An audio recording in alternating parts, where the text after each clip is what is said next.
स्वागत है आपके मेरे पसंदीदा यूट्यूब चैनल पे। तो आज का हमारा क्वेश्चन है एक्सरसाइज 5.4 का क्वेश्चन नंबर 3। इस क्वेश्चन में कहा है कि एक सीढ़ी के क्रमागत डंडे परस्पर 25 सेंटीमीटर की दूरी पर हैं। डंडों की लंबाई समान रूप से घटती जाती है तथा सबसे निचले डंडे की लंबाई 45 सेंटीमीटर है और सबसे ऊपर वाले डंडे की लंबाई 25 सेंटीमीटर है। यदि ऊपरी और निचले डंडे के बीच की दूरी 5/2 मीटर है तो डंडों को बनाने के लिए लकड़ी की कितनी आवश्यकता होगी। तो सबसे पहले ये हमारी एक सीढ़ी है इस क्वेश्चन में,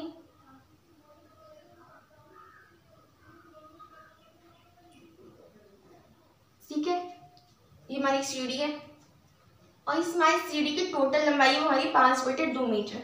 अगर हम इसको सेंटीमीटर में कन्वर्ट करें तो हम 100 से गुणा करेंगे तो हमारी हो जाएगा ये 250 सेंटीमीटर। 2 से हम 100 को काटेंगे तो 50 और 50 पंजे 250 सेंटीमीटर, ठीक है।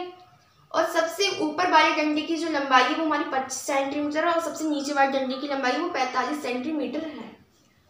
अब हम डंडों की संख्या निकालेंगे फिर एसएन ज्ञात करेंगे। जब डंडों की संख्या ही नहीं पता चली फिर हम एसएन कैसे ज्ञात कर सकते हैं। और ए हमारी 25 है और एएनएन की अंतिम पद यानी कि अंतिम डंडा हमारा 45 है। तो डंडों की संख्या एक बार ध्यान से देखो, डंडों की संख्या कैसे ज्ञात करेंगे कि हमारी टोटल लंबाई है, टोटल लंबाई सेंटीमीटर में कन्वर्ट करेंगे तो हमारी 250 सेंटीमीटर है टोटल लंबाई।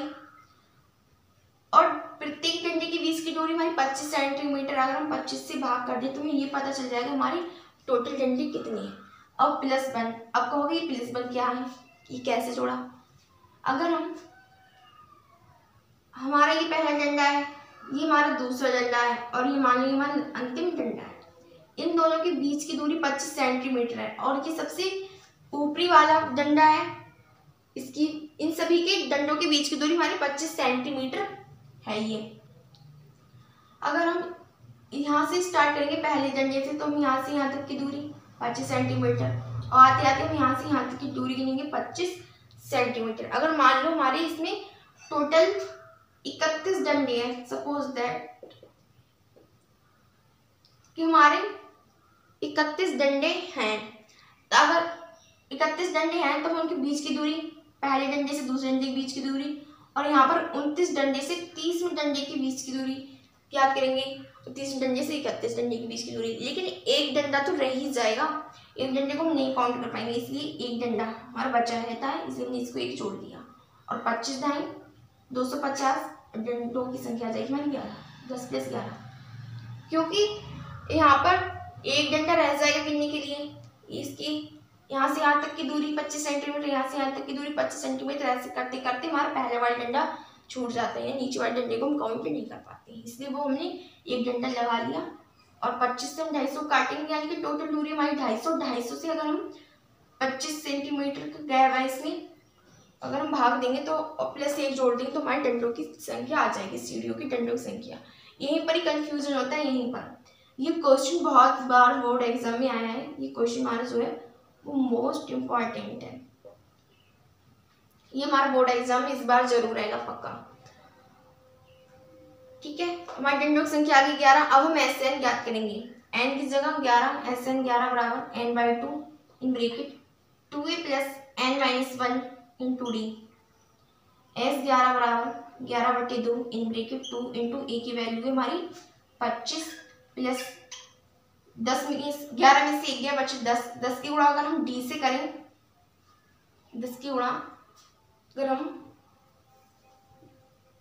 10 × डी तो यहाँ पे डी की वैल्यू यानी कि हम ए एन का फॉर्मूला लगाएंगे, पहले हमें डी नहीं पता है तो ए एन बराबर a + n-1 × डी।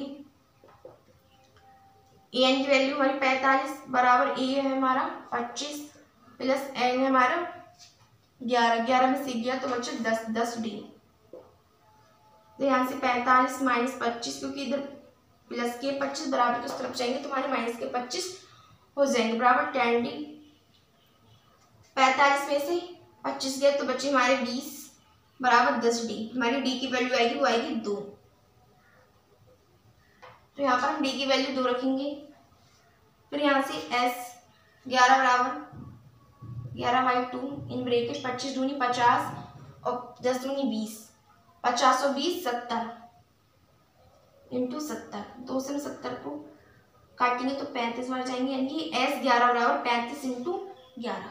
यहाँ पर लिखेंगे S11 बराबर 35 गुणा 11, S11 बराबर 11 पंचे 55, हाथ से लगे 5, 11 3 33, 33 5 38, यानी कि जो हमारी कुल लकड़ी लगेगी वो हमारी 385 सेंटीमीटर लगेगी। यही हमारा आंसर है।